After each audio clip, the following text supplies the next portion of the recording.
You are now listening to an episode of Hidden Voices, so sit back, relax, and enjoy our community podcast.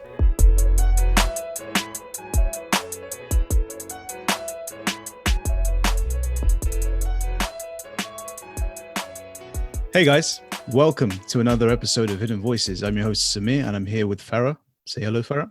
Hello, everyone. And today we'll be continuing with the theme of life. We'll be discussing arts and the role of activism as well, with one of our special guests all the way from Estonia. You might have seen her work on Scribers Hive and on UPress as well. She's worked on previous projects of ours, including Roots London, and of course, I think it was Young Westminster Foundation and The Collective as well. So if you do want to see some of her work, please do check it out on UPress and scribershive.com. Today, obviously, we're talking about Anrike Piel. I don't know if I'm pronouncing her name right. I think I've been butchering it for the last couple of years that we know her. Before we do get into the interview, though, we should discuss how we actually met Anrike. Yeah. It's been, I'm trying to remember now. That's a good question as well. This was probably like maybe 2-3 years ago. I think it was actually through Momentum. If I remember correctly, it was Olga. She said, there's this amazing photographer that she'd wanted us to connect with, and just sent me a link to Enrique's, I think, Instagram. And so I just got a glimpse of her work, and I was like already curious and interested to see, how we can collaborate. And Enrique came through for a meeting at the office.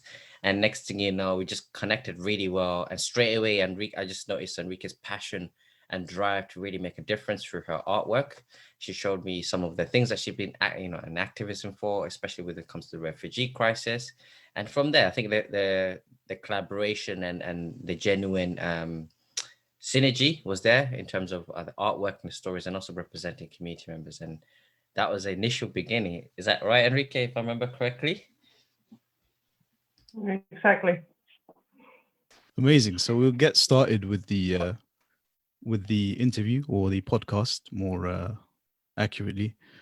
So as we said, we're going to be talking about arts in relation to activism. So tell us a little bit about yourself, Anrike. So I've been involved with storytelling through creativity, let's say, for the past 10 years already. And I don't even understand anymore how, but for some reason, 3 years ago, I ended up in a refugee camp as a volunteer. And initially, I was supposed to teach English to the young girls, but I decided to offer what creativity has offered me to the girls in these camps, besides teaching English. So I'm very proud of this project that now, together with my students, we have called Peace in Exile, which is a workshop series that is offering psychosocial support while the girls are in limbo, either waiting for asylum or in the camps. And now I've been in Estonia for the past 2 years, back in my home country, making a documentary over here about women who live here today, because the country is really small, and it's been quite unique to realize how many different backgrounds the country has. So the movie, the documentary film, it's about 5 women from different generations and nationalities, all who call Estonia their home today. And more significantly, maybe, for how I ended up working with other people, especially refugees, is the realization that I had that I'm the first generation in Estonia's last 100 years that could travel as easily as I can, and who has these new possibilities and privileges of doing different things that come up in my mind. And that's quite unique, I think. And I think that's what I realized through working with refugees, is that my history, my family's history, isn't too far off. But for some reason in today's world, which was probably most surprising for me when this refugee crisis began was that people have really forgotten their own roots and forgotten how similar how similar the experiences we experience really are. So that's a little bit about myself. Thank you. We're going to go straight into one of the first questions, I guess. Do you think arts plays an important part in life? And if so, why? So I believe that creativity plays a huge part in our life and remaining creative. And for myself, being creative has been kind of this safe space for myself, so that I can explore my own thoughts and feelings and whatnot. So in that sense, definitely remaining creative is important. And as I said, with Peace and Exile, with the workshops that I've done in refugee camps, I can really see how while the girls are painting or sewing or whatever they're doing, they are like their mind is away from the everyday struggles. So instead, they can enjoy being themselves and enjoy the people around them, and that's the beautiful part of it. And it's important outlet to express. Sometimes words are not enough. That's why we need art. Sometimes art can speak more than the words that you can see in the news media. Like, for instance, the paintings that I'm creating now, they are pretty much the pictures that you would see in news, but the headlines and the words are being taken away. So suddenly you just see the individuals and the human experience that is portrayed on a painting. So yeah, art plays a huge part. I mean, I think there was some kind of newspaper once that removed all the artwork to show people what newspapers would look like without illustrations and such. And it was just a bunch of papers full of scribbled words and nothing more. That was a cool experiment, but yeah.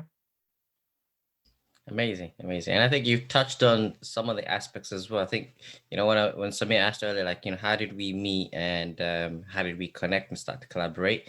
And I remember now, actually, when you're retelling your experience as well, one of the things I actually remember about you is this, keen desire and passion to make a difference through your artwork, but most importantly, to represent those voices as well. And I saw the passion that came through that. And I saw that that you wanted to do something, but you at that stage you were still like exploring different forms of creativity and expression as well. But I'd be really interested to explore a little bit more. So I know refugee is one big aspect that's you're really passionate about when it comes to social issues and injustice. What are some of the other social issues that are important to you and that you think artistry and activism can make a difference with? So before I got into advocating for refugees, before that, I think that my understanding of human rights overall was very limited. I didn't think about human rights or the necessity of them. I didn't think about human rights. I'm a high school dropout who's a fashion photographer and living a different kind of life. I never imagined myself getting more in depth and caring so much about history and society today. That I understood when I went to Lebanon for the first time to volunteer, what a naive sense of privilege I had, because somewhere in my core, I had this idea, which is a big mistake that happens often amongst volunteers, first-time volunteers especially, that because we have been grown up in a place where our voices seem to be heard or our needs are met, or that we can call the police when something is happening, that then if, for instance, I had this friend, I made this Syrian friend in Lebanon who she was like a sister to me. She's like a sister to me. And I really, really, really wanted to help her. I really wanted to get her out of Lebanon. I wanted her to live the life that she deserves. in a way, I made a promise to her and myself that I'm going to get her out from there. And this is the biggest mistake that I've ever made in my whole entire life, because it was a refugee, a person who has gone through so much trauma, and it's so incredibly difficult to hold on to hope. And then comes this girl who thinks that if I send an email or make a call, then I can shake things up. And that's when I realized that when I started making these calls and sending these emails, and I kept being told, no, no, no, then I realized how far the extent of these human rights violations go. Like right now, it's my Syrian friend who's in this situation, but where on earth do I get the feeling that that wouldn't affect anyone else later on? Or why is it even normal? Not normal, but how is it possible that there is this person who's exactly like myself, who is trying so hard to make themselves heard, but no one is listening, and instead she's a victim who's being dehumanized and treated as if she's the threat by Europe. And so this standing up for the rights of refugees specifically has been a big part of my activism. But then under that also it opens up more doors. It opens up more I mean, if you take the lid off a box that has cockroaches inside, then not only one comes out, but all of them start crawling out. So you see, you get more deeper into this. And I've organized a bunch of protests in Estonia against the far right coalition that we have supporting Black Lives Matter and foreign students in Estonia. I've been part of Syria Solidarity campaign as well, then highlighting war crimes. And it's a lot, it's for one person, it's a lot. And this pandemic has been, it's been weird. It's been very strange considering activism, because you're inside of your own room. You see all these things happening. You want to do all these things, but at the same time, you can't get out of your own room. And you can't really be there in person. And then organizing the Black Lives Matter protest here in Estonia. After that, I had a bit of a moment of feeling this imposter syndrome, because I thought that I know enough to an extent to speak out for Black people, to then realize that, damn, I found out. So we were organizing the Black Lives Matter in Estonia, and the police initially was really seemingly helpful. And I even thanked the police in a way in an interview, because they were really struggling to have our protest during a pandemic, which ended up being a car-based, radio-based protest, really fun to organize within 72 hours. But yeah, so I gave this interview, and the next day I got a call from a Nigerian friend telling me that things are not the way that I understood they are in Estonia. So that's where I started even more, again, questioning myself, being the person speaking out for someone whose experience I know to an extent. For instance, like there was a team member in the organizing group who's an African-American guy. And he said a sentence while we were organizing that in Estonia, he doesn't have to worry about police brutality. And what I heard was that in Estonia, it's cool with police. But what he didn't say was that there's random body searches anyway. And like that kind of stuff still happens. Or if there's two people and there was a fight, then it's definitely the Black man's fault. So that's the part that he didn't express, because over here in Estonia, the police don't kill you. They just have random body search and random discriminating acts. So be advocating for something, you really need to get quite in depth. And I mean, it's you gotta advocate for the people being oppressed by policies. So I don't know, maybe I answered a million questions or a completely different question. You've answered it really well, and I think you've kind of dived into quite a lot of aspects as well that I would like to unpick as well. One thing that stood out is obviously being an activist and fighting for what you think is right and what you believe in, trying to help people. It's not an easy thing to do as well. You mentioned, first time you approached it, it was like from a naive kind of point of view when you're trying to help your friend out in Lebanon. I want to know, like now you've gone through it, you've got a bit more experience, you've been experimenting with your artwork, you've traveled as well. But how do you, especially now with the pandemic going on, how do you stay still active, but also, I guess, in a way, look after your mental health? If you could describe maybe some of the artwork that you've been working on. You mentioned some of the artwork that at home at the moment you've got up, that you removed some of the subtitles to show the human aspect to it. Be interested to know some of the other pieces of artwork that you're working on during the pandemic and how that's evolved. And has that had an impact on your mental health and your state of mind? Yeah, well, with all these, like the failures that I mentioned, so-called, this is how in time, because in my case, everything, my life changed really fast into activism and such. It changed so fast that I've been kind of running after the change and trying to learn really fast. But all these so-called failures, they create boundaries and they make you think a little bit more to your realistic ways that you can realistically what you can do. Like, you can't stop the bomb, you can't stop US selling billions of worth arms to Middle East. You can't stop that on your own, alone, or even whatever. You can't stop that. So what can I do? I do art. I have a creative mind. I storytell. I'm highly empathetic. So all these things, I'm highly sensitive. All these things, you have to take all your strengths and weaknesses and kind of see how you can put it into use. So what I've been doing is I'm painting a lot. Now I'm even making some sculptures, and I'm making my documentary. I fundraised for this documentary about a year ago, which went really successfully.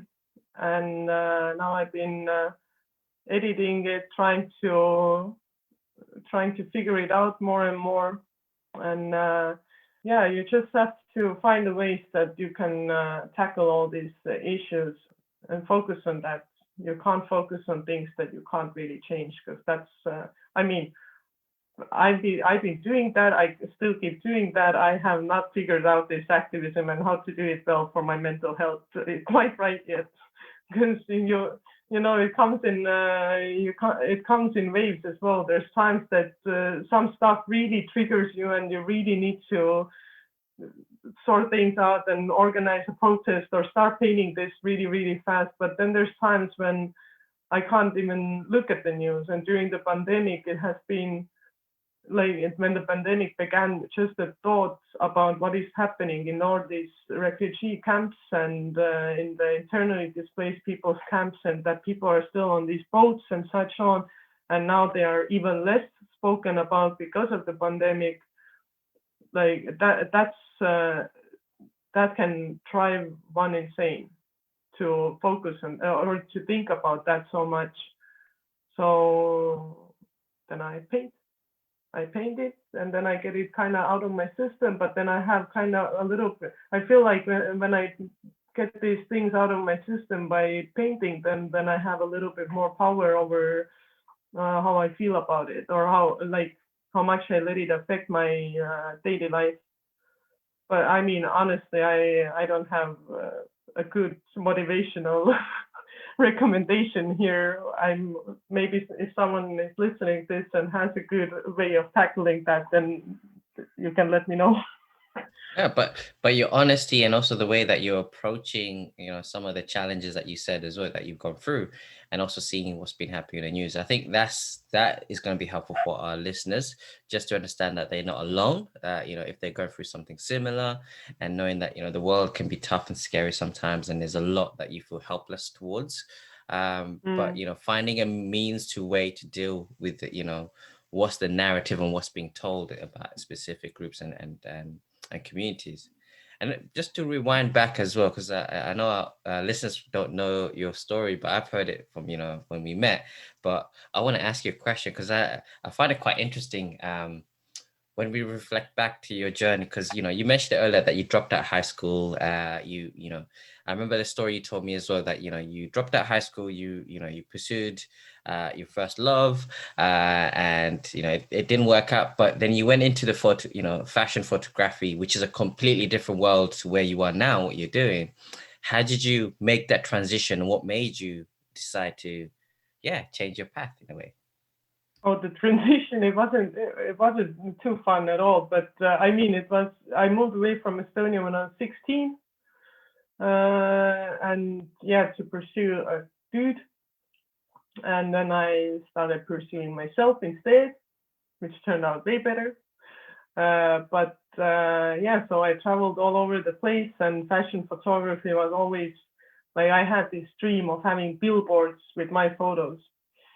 And when I think about it now, I feel like I was a completely different human being, because so I went to Lebanon, volunteered there for the first time. And at the time, my home was in Barcelona.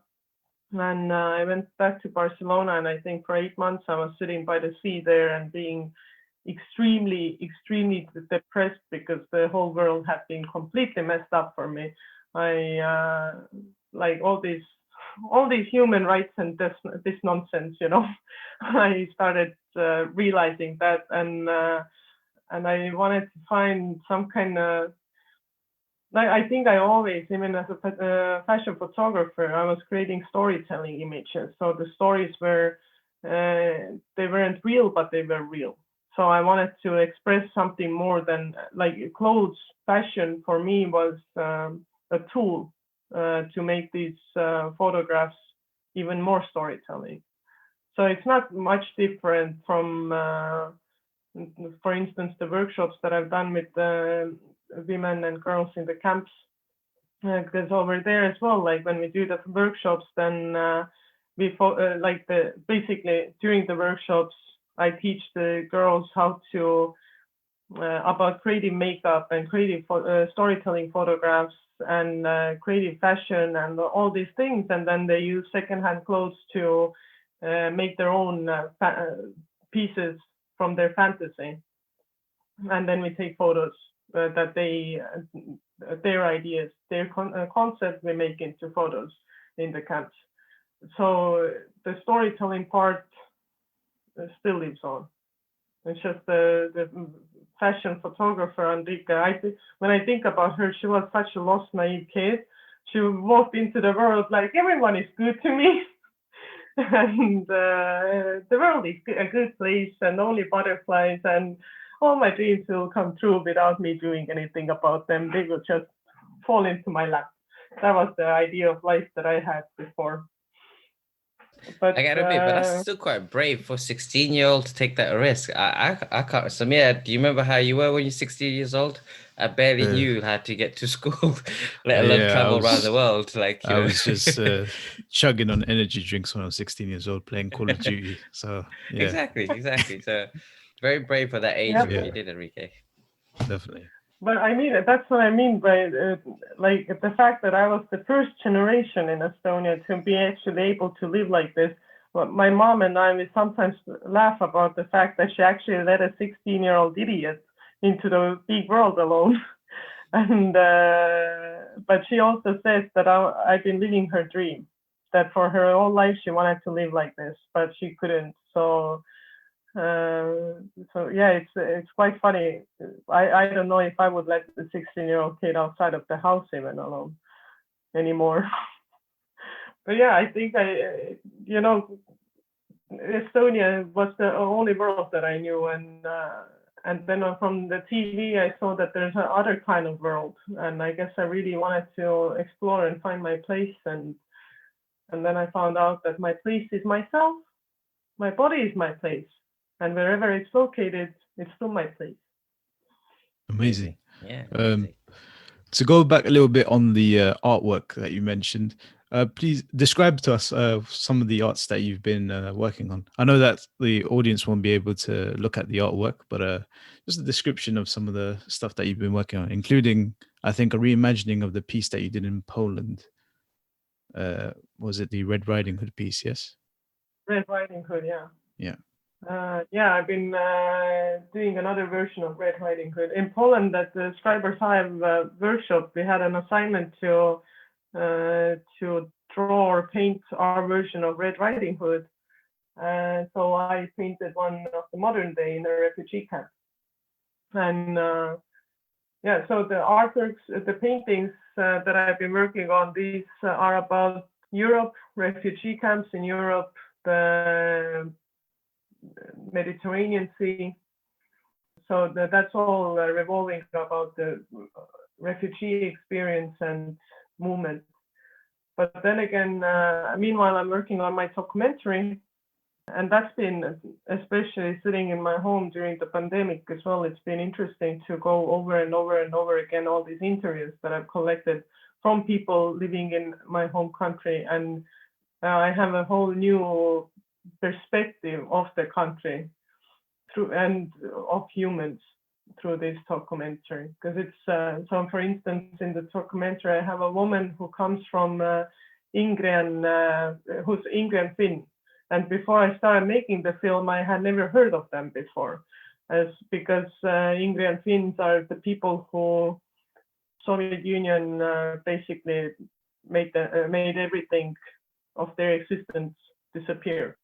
So there's no books or anything from that time. Not many books or information about them anywhere. And but then I listened to, so this Ingrian Finns, they come from the Russian lands, between Russia, Finland, and Estonia, and they were deported. They were in the camps. They were put on a ship, and like they went through a hell of a refugee experience, complete hell. And the only way they finally managed to get to Estonia for safety, it was again the same story as we hear today of a father going first and then the family coming after. And then, but then the same lady questions that why is it mostly men in the refugee camps? And then the answer is exactly the same that it was 70 years ago.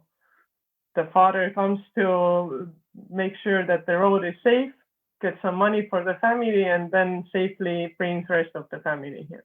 So it's been, I've been living in different centuries in the past few months, going through history and modern day and through different nationalities. And that it's been, I mean, I'm an artist. I bet any artist who's listening to this knows that pandemic is exactly like any other day as a freelancer. You're in your room behind a computer anyway. Do you guys remember the actual day that we were in that workshop in Poland? How it was like? Yeah. You mean when we were doing the Red Riding Hood exercise? Yeah. Yeah, I could still remember Sitting being so close to one another. I think I was hungover that time, innit? So I wasn't paying that much attention. But what do you call it? I still remember what some of the photos that were taken. Do you remember that one photo, Farah, that we used? Which photo was this? I'm trying to remember. It's the one where you oh yes, I remember now. Yeah, I was just tired that like morning, and I was like slouching with my hand to my face, like. Yeah, I remember that. Yeah, I think we were all tired that week. We just like it was full on, isn't it? That we were in Poland. Yeah, there was a lot of stuff. But the exercise was so powerful because we saw so many different interpretation of Red Riding Hood from different contexts and different nationalities. And yours, Anrike, stood out so strongly. I remember it's hard to describe it, but it was very vivid in the sense of like the narrative and the story that you wanted to tell. Maybe you could describe, pass that to you to describe. The one that I painted in like this one in my home right now, the bigger one, that's a slightly different version of it. But the one that I painted there was Red Riding Hood on that rubber boat that the refugees are taking right now. on a stormy sea in a rubber boat.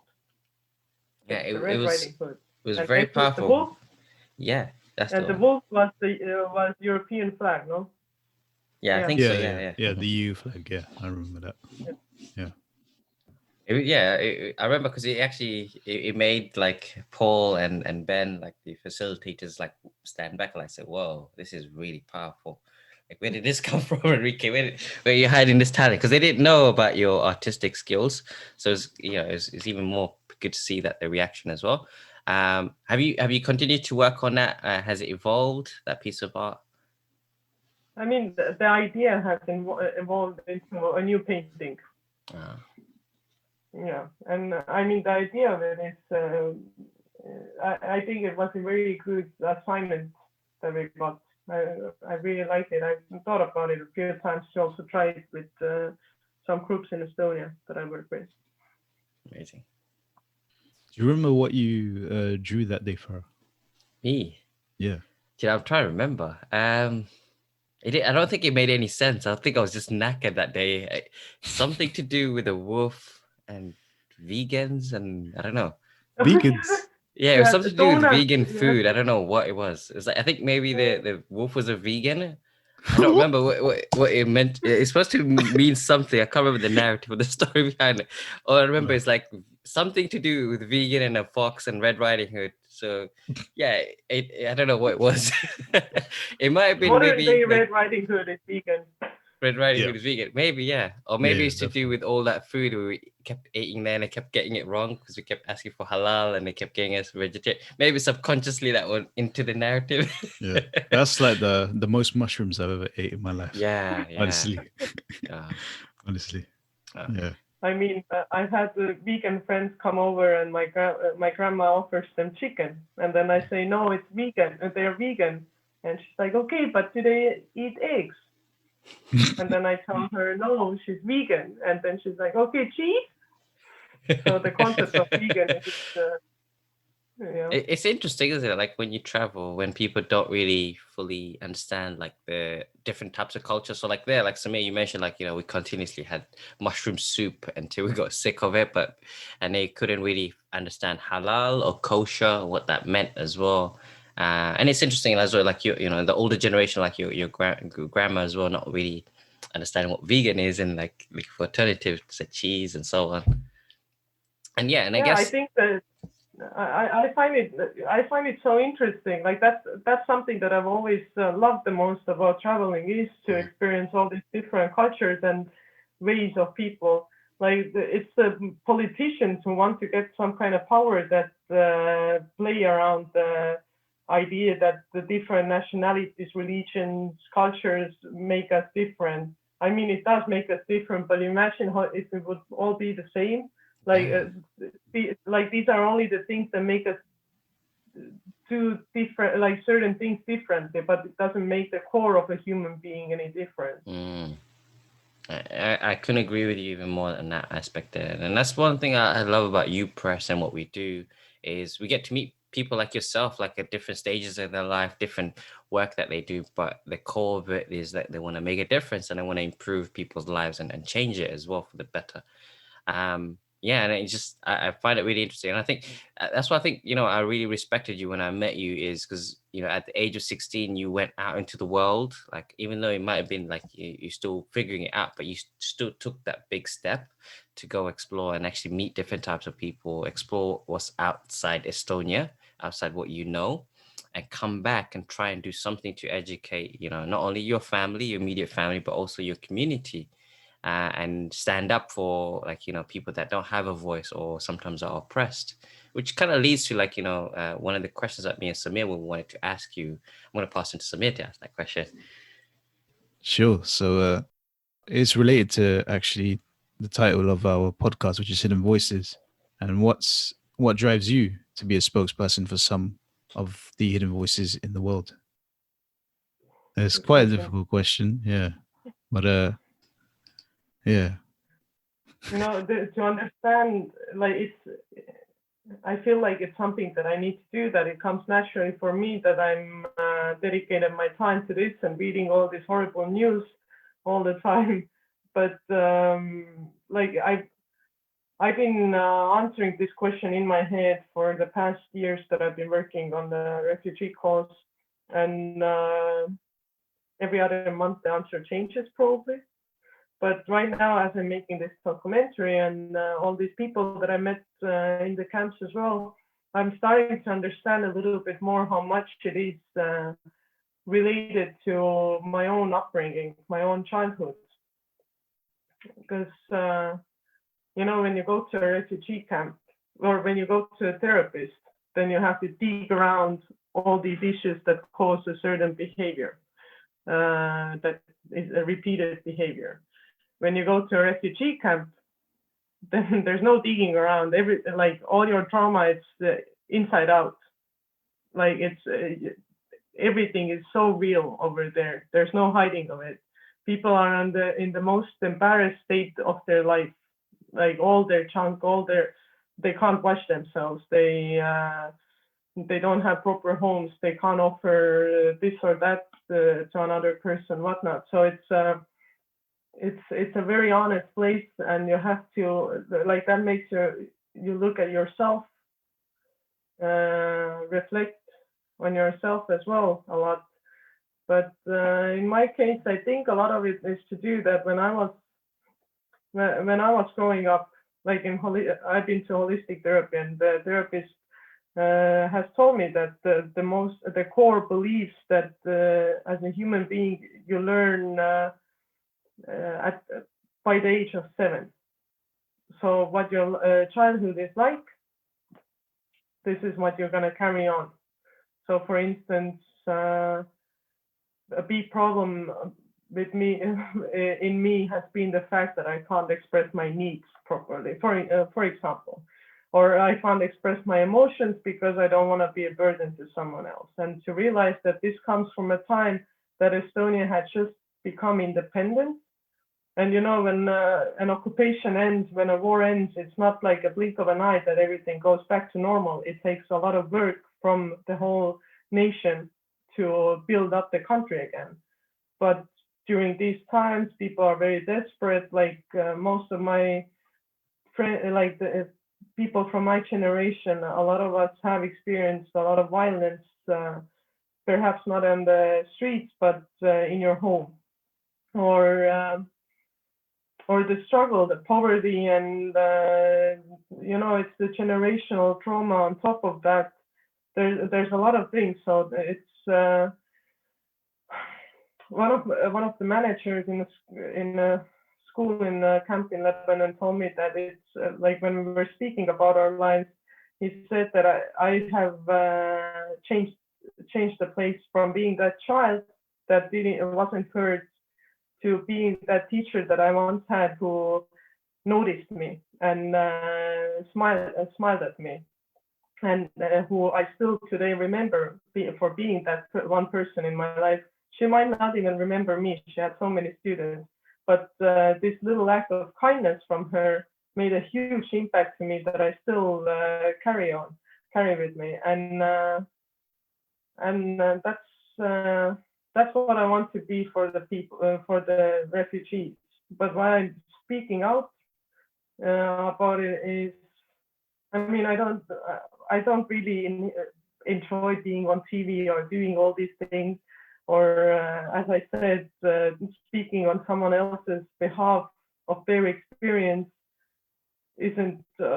I also don't think that this is completely correct, but in the end of the day, you've got to use the platform that you're given, and you use that platform in the best way possible to I don't know. I think the humanity lacks of sense of humanity right now, empathy, compassion for one another, and I think that that's how I can best use my platform. But yeah, so if you have the chance, then you have to do something good with it. You have to educate others. Like it's a little funny for me to understand that others haven't seen what I have seen, because everything is in the news. But at the same time, as one documentary filmmaker, Anrike Piel, said, you see it, you care. So there's no turning back anymore. It's just realizing how big of a huge of a disaster it is, and then trying to find a way to do what you can do to help. Powerful. I don't know, did that answer? Yeah, I think that dived in, and just, you know what, I'm just thinking back now, like one of our previous guests on someone that we work really closely with that said recently, Miriam. You remember Miriam from Cake Face Makeup? So she did a couple of weeks ago. She did a session for Aspire, and which is one of our programs that we're delivering under UPress. She said something that stood out for me, and I think it kind of resonates with what you said as well, Anrike. I'm going to paraphrase, but she said, it's not that we don't have a voice, it's just that we don't have a platform to be heard. So everyone has a voice. It's not that there's voiceless community members out there or there's voiceless people. It's just that access to a platform to be heard and to be listened to that's the challenge. And I think what you touched on is like, those experiences that, you trying to bring up front through your artwork, through, the opportunities that come through, is you're representing those communities and you're trying to, in a way, bring them forward so they can represent themselves as well. But in reality is a lot of these access to opportunities and platforms to actually express those lived experiences are sometimes locked away for minority groups. And we've seen this as well, even through our work, when we did the Roots London, the GLA was interested in hearing those voices of those community members that are not represented. But then again, what access is being given to those people that want to be heard? And I think that's where we kind of fit in a gray area, trying to mediate and facilitate that process of being heard and tangible action taking place, which can be, which can be really tricky. Sometimes it can be difficult, and it's not an easy process to go through, but it's one of those rewarding aspects when it comes to hidden voices, which fits really well with our podcast. Those voices are hidden, but they're not being heard and they're not being given access to express themselves. And also, like, you can use voice. Your voice can be used in different places in different ways. I asked the same similar kind of question from the women in my documentary as well. And while everyone else spoke about a voice in a way that we are speaking about a voice, the Syrian woman said that the first time that she realized the strength of her voice was when they were on a rubber boat from Turkey to Greece, and the boat started sinking, and she saw how people are filled with so much fear that no one can even speak anymore. And she found that strength to get a voice out of her mouth in order to start organizing and like throwing suitcases and bags off the boat so the boat wouldn't sink before help gets to them. And this is that's what having a voice meant for her. So for her, it meant surviving initially. Incredible. So I think we are coming up to the end of our podcast.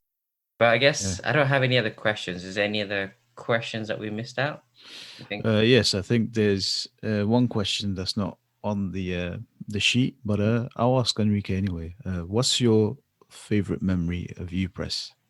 Could be any memory, could be the smallest one you can find, anything. Smallest one that I can find. There's all of them. They're so big. I feel like all these memories. I mean, all these workshops I really have loved. One of my favorites. I mean, now I just have a bazillion things in front of my eyes. But the collective workshops where everyone's just singing, making music, dancing, and seeing. That's what I love about UPress, and that's what I love about London, is that you have such a mixed group of people in one room, and no one cares about who you believe in, what do you eat, how tall you are. I can't say because my height has always been made fun of in UPress. I'm kidding. What? It has? But, what? Where's this? Where didn't this happen, huh? We need to question. Samir, did you know about this, huh? Maybe, I don't know. Was it you? Huh? Oh no. It might have been myself as well. But if it helps, Anrike, I'm the opposite. I'm quite short, so yeah, I get the short jokes quite a lot. but yeah, we're a good team. The tallest person and the shortest person of UPress. Exactly. I don't think we make a good team. Yeah. I'm sure that I'm the tallest though. No one has beat my record yet, I hope. Yusuf, maybe? I don't know. Oh, but Yusuf is quite tall. He's still. It's awkward for me when people are taller than me, to be honest. So it's all good. No, but my favorite memory of UPress is the fact that I think it was Matthew and I who spoke about it, that every Tuesday for these 3 hours that we had these workshops, you know that these 3 hours you're in a safe space and you can leave all the worries behind the door. And I think that's the most beautiful thing about it. Amazing.